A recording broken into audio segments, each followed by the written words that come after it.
É tempo de frente a frente neste Now às 7, hoje com João Ferreira do PCP e Bruno Mascarenhas do Chega. Boa tarde a ambos, obrigada pela vossa presença.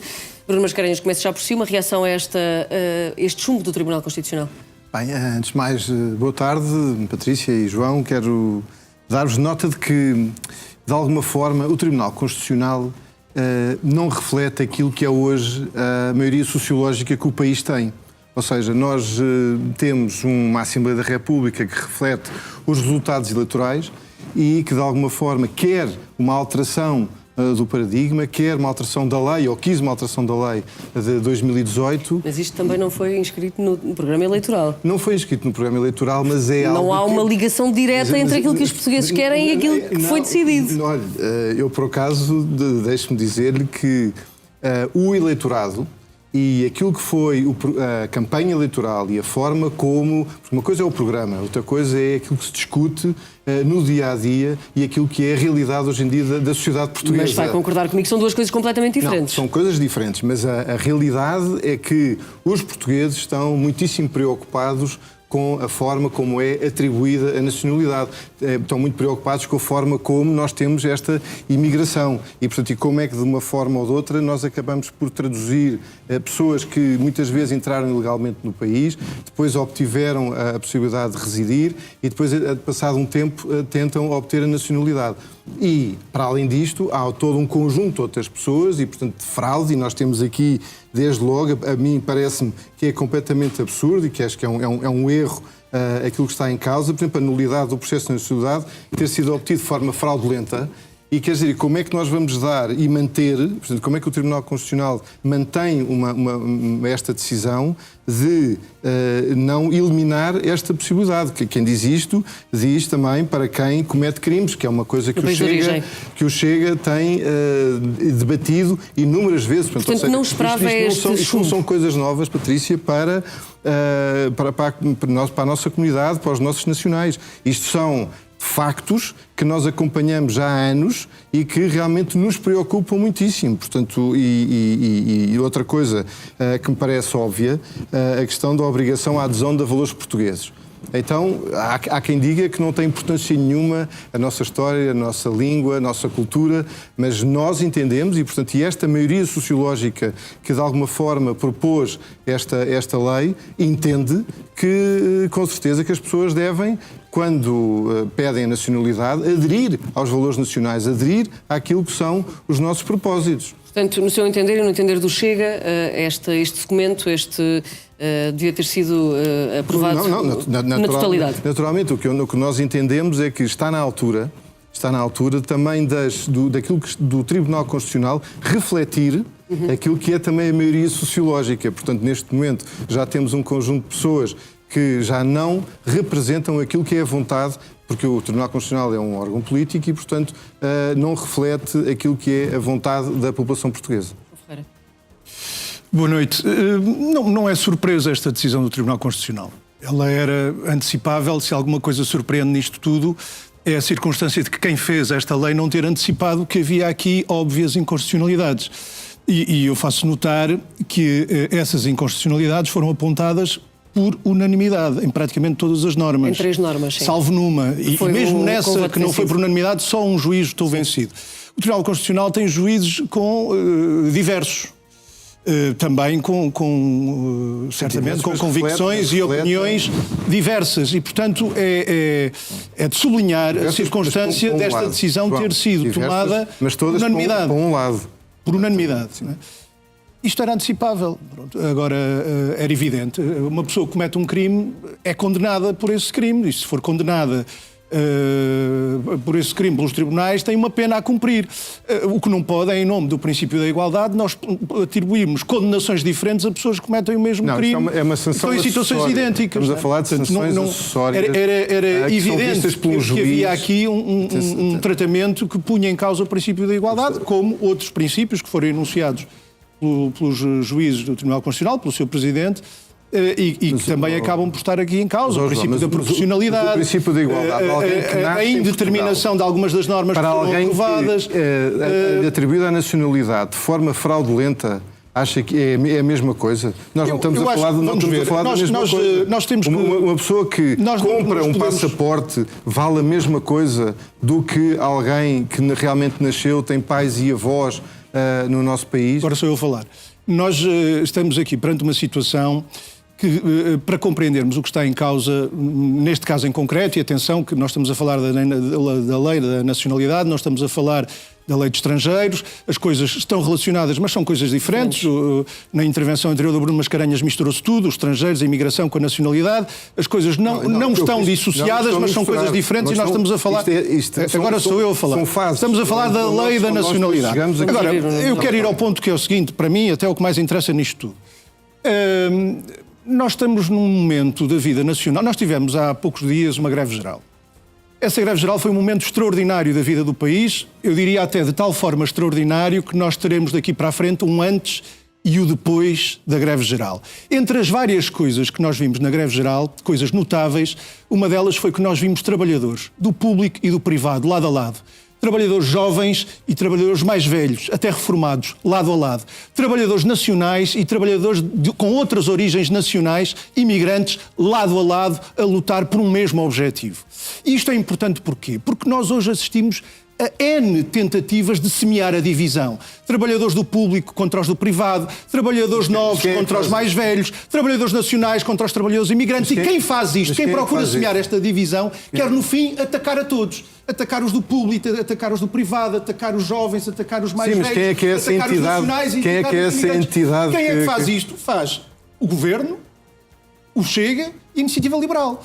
São partidos que por diversas vezes, aliás isto é visível em todas as medidas que estão no pacote laboral, é visível também nestas decisões que têm como é evidente, o Chega ainda ontem pela figura do seu presidente de voltar os do público contra os do privado, outros com a tentativa de voltar os mais velhos contra os mais novos, isto é muito evidente, por exemplo, a partir da ação da Iniciativa Liberal, o Chega a partir muito da ação tentar voltar os nacionais contra os imigrantes, o governo do PSD-CDS a partir de tudo, infelizmente. Mas se houve demonstração clara nesta greve geral, João, que as razões de unidade de todos estes trabalhadores são mais do que aquilo que os divide. E as tentativas de divisão, de quebrar esta unidade dos trabalhadores têm um fito, têm um objetivo que é, no fim, atacar a todos. Atacar novos, atacar velhos, atacar privado, atacar os do público, atacar os nacionais e atacar os trabalhadores migrantes. Bruno, posso responder? Não, eu acho que, quer dizer, esta cartilha do João de estar aqui a lançar esta anátema, quer dizer que não é uma cartilha, é uma constatação, é um facto, são factos. Está a dizer que o Chega, neste caso, que é o partido que eu defendo e que professa os princípios, se nós realmente temos uma lei que o próprio Presidente André Ventura, uma lei, ou seja, uma proposta relativamente à lei laboral, que nós não concordamos, e já falámos disso até noutras situações. Portanto, parece-me que é perfeitamente... Mas foi aprovada pelo Chega, esta lei. Não, do Chega. Não, estamos a falar agora aqui essa ainda vamos ver. Da lei laboral. Da lei laboral. Peço desculpa, agora fui eu que me baralhei. Fui eu que me baralhei aqui convosco. Porque o João deu aqui um salto quântico, passou da lei de nacionalidade para a lei laboral. Eu percebo... Está tudo ligado. Eu percebo, não, está tudo ligado. Mas vamos voltar à lei da nacionalidade, que é aquilo que nos traz aqui hoje. É que nos traz aqui hoje. Certo. Até que ponto, e é isso que eu gostava de saber, qual é que é a posição do PCP sobre isto? O que é que o PCP entende quanto àquilo que são os direitos dos nossos nacionais, relativamente aos estrangeiros que, por exemplo, de forma fraudulenta entram no nosso país? Acho que é importante de saber. É importante saber qual é que é a nossa... Como é que nós garantimos que nas futuras gerações que esta... de alguma forma, e está a dizer que eu mostrei factos. Não mostrei factos, eu mostrei como é que o processo se inicia. As pessoas entram de uma forma ilegal, depois tentam obter realmente a residência, e depois ao fim de X anos de ter a residência, e é isso, depois podem pedir a nacionalidade. E é exatamente isso que nós não queremos. Há tantos países, olha, agora, por exemplo, no caso de Itália, que é uma situação que eu, por acaso, entendo que deve ser considerada, mas isto é a título pessoal, portanto, e o Chega já disse que esta lei da nacionalidade, não sendo o ideal, era possível, porque foi um acordo com o PSD, mas, por exemplo, nós considerarmos só apenas os filhos e os netos. E, portanto, e logo aí termos um travão àquilo que é a obtenção da nacionalidade. Há muitos países, até do Médio Oriente, que não admitem, recebem não sei quantos trabalhadores, que vão para o seu país trabalhar, mas nunca por nunca atribuem a nacionalidade, porque a nacionalidade é um bem precioso. E nós, enquanto nacionais, enquanto um país que tem 900 anos de história, temos que respeitar aquilo que está para trás. E, quer dizer, não podemos abrir a nacionalidade a pessoas, de facto, que não defendem aquilo que são os nossos valores, princípios, cultura, idioma, história, que é isso que nós queremos e é isso que o Chega faz. Como é que os partidos se vão entender em relação a esta lei da nacionalidade? A lei vai ser devolvida ao Parlamento e, portanto... Terá que perguntar aos partidos que a aprovaram. Foi o PSD, o CDS, o Chega e a Iniciativa Liberal. O PCP vai manter a posição de... Para o PCP é evidente desde o início que este processo comporta aqui normas que dificilmente passariam no crivo da constitucionalidade. Era evidente. Ainda assim, este pedido de fiscalização foi feito pelo Partido Socialista. Sim. O PCP não tem neste momento o número de deputados suficiente para solicitar essa fiscalização, mas sempre manifestámos essa convicção de que era inevitável que várias destas normas viessem a ser declaradas inconstitucionais. Eu não sei até que ponto é que é possível com esta maioria voltar a apresentar e ela ser aprovada. Eu julgo que não seria a primeira vez. Eu julgo que é possível do ponto de vista numérico. Eu, por acaso, não sou jurista, mas julgo que há essa possibilidade. Já agora é uma questão... Penso que não seria inédito, mas a questão é, se a lei for considerada inconstitucional, vai bater naturalmente na trave, novamente, do Tribunal Constitucional, se mantiverem todas estas normas que foram consideradas inconstitucionais. O que é que o Chega vai fazer para tornar esta lei aprovável? Bem, isso eu julgo que será o grupo parlamentar do Chega. Mas qual é a disponibilidade para alterar esta lei? Porque há questões que o Chega desde sempre considera nesta lei como suas convicções. O que é que está disponível para mudar? Olha, eu sinceramente gostava de lhe poder dizer. Acha que não há nada que se possa mudar porque acho que há aqui um conjunto de situações que me parecem óbvias que dificilmente nós poderemos ceder. E, portanto, e aquilo que há pouco o João disse, eu acho que a lei, de alguma forma, sobretudo até naquilo que é a tal sanção acessória, que é analisada da perda da nacionalidade, por exemplo, por crimes, que é vista por um juiz e que, a determinada altura, o juiz é que decide realmente se esse facto se verifica ou não e, portanto, se é motivo ou não para perder a nacionalidade. Portanto, eu acho que nós temos aqui uma situação que, naturalmente, temos que perceber quais é que são as motivações do próprio Tribunal Constitucional e temos que perceber como é que conseguimos realmente, e é de lamentar que existam aqui um tribunal que não deixa de ser político, e é isso que é preciso dizer, que acaba por estar a obstaculizar e estar, de alguma forma, a prejudicar aquilo que é a realidade, então, a realidade portuguesa. O problema foi o chumbo, não é o que está inscrito nesta lei? No nosso entender, o problema claramente o chumbo, não é a forma como está. Aliás, esta lei é uma lei que é, de alguma forma, consensual entre dois partidos, em que quer o PSD, quer o Chega, cederam ambos para se chegar a um texto final, e esse texto final, infelizmente, está a ser obstaculizado portanto, por uma entidade que não é representativa ao dia de hoje daquilo que é a vontade dos portugueses. E, portanto, eu acho que isso é grave e que nos deve fazer pensar e, sobretudo, nós devemos, de uma vez por todas, ter, de futuro, um Tribunal Constitucional que reflita aquilo que é a maioria sociológica que temos hoje em Portugal. Já agora, em abono da verdade, é importante perceber também que o movimento geral em curso, desde há vários anos, pode dizer, não só em Portugal, mas no mundo em geral, é um movimento, o que é compreensível, porque acompanha também a intensificação dos fluxos migratórios, é um movimento no sentido da diminuição do número de anos necessário para a obtenção da nacionalidade. Desse ponto de vista, esta lei vem ao arrepio desse movimento geral. Verdade seja dita, ele começou também já a ser contrariado noutros países em que setores mais radicais da extrema-direita se aproximam do poder ou têm alguma influência sobre o poder. Isso começou a ser contrariado. E bem. Agora, os problemas de fundo, a realidade portuguesa, os problemas de fundo sentidos pelos portugueses, são aqueles que ações deste tipo procuram mascarar, esconder, iludir. E esses estão presentes, por exemplo, estiveram volto ao início, nessa extraordinária jornada de luta que foi a greve geral, onde se ficou claro que trabalhadores lado a lado, nacionais, migrantes, do público, do privado, novos e velhos, lutaram pelos seus direitos. E quando todos lutam pelos seus direitos, têm mais a ganhar do que aquilo que têm a perder. Pelo contrário, quando vão atrás destas tentativas de divisão, destas tentativas de voltar uns contra os outros, de dividir para reinar, têm todos muito a perder. Bruno Mascarenhas, antes de terminar este frente a frente, queria questioná-lo sobre uma notícia que vem hoje no Correio da Manhã, que mostra uma proximidade entre o senhor e uma gestora que foi nomeada por Carlos Moedas para uma entidade pública. Gostava de saber se tem algum comentário a fazer sobre essa notícia. Não, eu acho que nós, quando estamos no âmbito de uma campanha eleitoral, conhecemos muita gente, temos proximidade com muita gente e isso não quer dizer absolutamente nada. Não temo que haja uma leitura política desta proximidade? Não acho que há razão alguma para leituras políticas disso, quer dizer... Nem em relação à nomeação dessa gestora para uma entidade. O senhor é vereador na Câmara de Lisboa. Mas o que é que isso... Não estou a perguntar-lhe.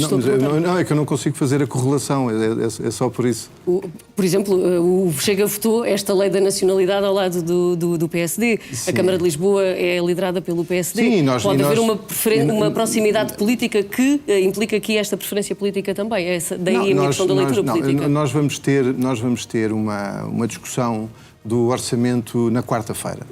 E evidentemente que Lisboa, neste momento, tem uma maioria, também, lá está, sociológica, mais à direita. E, portanto, é normal que haja uma também mudança de alguns dos protagonistas e, portanto, isso é compreensível. Agora, fazer outro tipo de leituras é que eu acho que não tem. Eu percebo a pergunta, mas não tem... Percebo a pergunta no sentido em que nós estamos numa fase em que há, até dos partidos, não digo naturalmente aqui do Partido Comunista, mas há uns partidos, sobretudo o Partido Socialista, que tem uma predominância muito grande na Câmara há muitos anos e que, naturalmente, quando vê chegar novos protagonistas, levanta todo o tipo de questões. Mas aqui não foi o Partido Socialista que levantou questões, foi eu que estou a questioná-los. Mas o Partido Socialista já inúmeras vezes, sobre outras votações que agora começámos o mandato, tem estado a levantar uma série de questões e até de suspeitas relativamente às motivações do Chega. E aquilo que nos preocupa e aquilo que me preocupa exclusivamente é Lisboa e os lisboetas. É uma evidência. Se posso pôr rapidamente, foice, não digo ensaiar a alheia, porque também tem alguma coisa a ver com o assunto, na medida em que sou vereador da Câmara Municipal de Lisboa também. Mas se há algo que se tornou evidente foi que o Chega passou de uma postura de oposição durante a campanha eleitoral a Carlos Moedas para uma postura de colaboração, digamos assim, na medida em que viabilizou uma centralização de poderes em Carlos Moedas, furtando ao escrutínio da Câmara como há décadas não se via. João, já tivemos provou um regimento muito facilitador que lhe é favorável da ação de Carlos Moedas, facilitador da ação da oposição, e não sei se o Bruno Mascarenhas quis hoje antecipar aqui um voto a favor no orçamento da Câmara Municipal.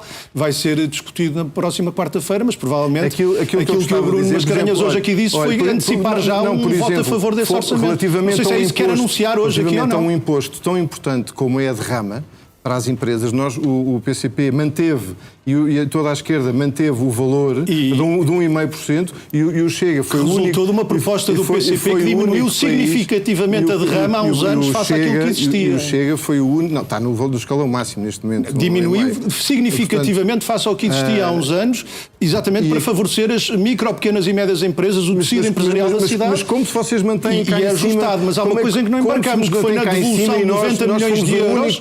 Nos 90 milhões de euros que a Câmara prescindiu para entregar mais de metade aos 10% mais ricos da cidade. A Câmara Municipal de Lisboa, por exemplo, no caso da derrama, que é o imposto precisamente porque nós queremos e queremos no futuro e que já está inscrito para o próximo ano, queremos baixar precisamente... Estamos a falar do orçamento deste ano. Como é que o Chega vai votar o orçamento deste ano? Não, mas o que eu quero dizer, Não, estamos a falar do orçamento deste ano, estamos a falar dos impostos deste ano. Sim, como é que o Chega vai votar? E relativamente aos impostos deste ano, nós fomos o único partido que se opôs à Câmara Municipal relativamente à questão da devolveram os 90 milhões de IRS que vão mais de metade para os 10% mais ricos da cidade. Mas isso já nos anos anteriores, já nos 4 anos anteriores, o PS também nisso é votado a favor, porque entendemos devolver os impostos aos lisboetas. E o orçamento, como é que o vão votar? Obrigada pela presença neste Frente a Frente no Now às 7. Boa tarde.